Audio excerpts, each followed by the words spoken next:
આવતીકાલથી જીએસટી સ્લેબમાં થશે ફેરફાર। શું થશે સસ્તું અને શું થશે મોંઘું? જાણો સમગ્ર માહિતી। ભારતની પરોક્ષ કરવેરા પ્રણાલીમાં એક મોટો અને ઐતિહાસિક ફેરફાર 22 સપ્ટેમ્બરના રોજ લાગુ થવા જઈ રહ્યો છે। આ ફેરફાર goods and service tax GST સુધારાના રૂપમાં આવે છે। જીએસટી કાઉન્સિલે સપ્ટેમ્બરની શરૂઆતમાં આ સુધારાને મંજૂરી આપી હતી।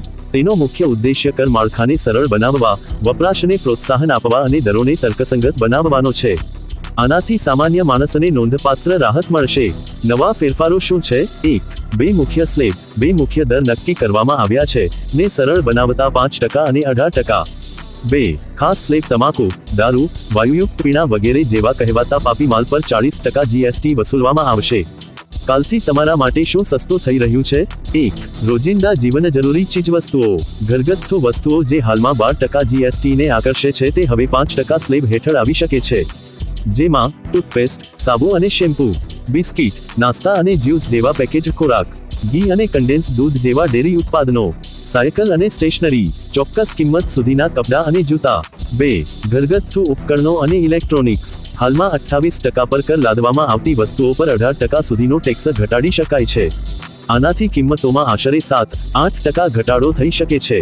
જેમાં એર કન્ડિશનર, રેફ્રિજરેટર અને ડિશવોશર, મોટી સ્ક્રીનવાળા ટેલિવિઝન, સિમેન્ટ। 3. ઓટોમોબાઈલ્સ, આ ફેરફારથી ઓટો ક્ષેત્રને પણ નોંધપાત્ર ફાયદો થવાની અપેક્ષા છે।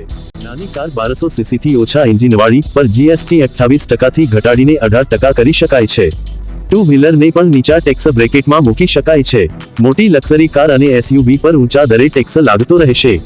4. વીમા અને નાણાકીય સેવાઓ, હાલમાં વીમા પ્રીમિયમ 18% જીએસટીને આધીન છે, જે તેમને મોંઘા બનાવે છે।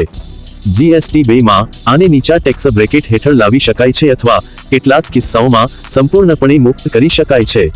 એ નોંધવું જોઈએ કે સસ્તો વીમો મધ્યમ આવક ધરાવતા પરિવારો માટે કવરેજ વધારશે, જેનાથી નાણાકીય સુરક્ષા અને આરોગ્ય જીવન જોખમો ઘટશે। આવતીકાલથી શું વધુ મોંઘું થશે?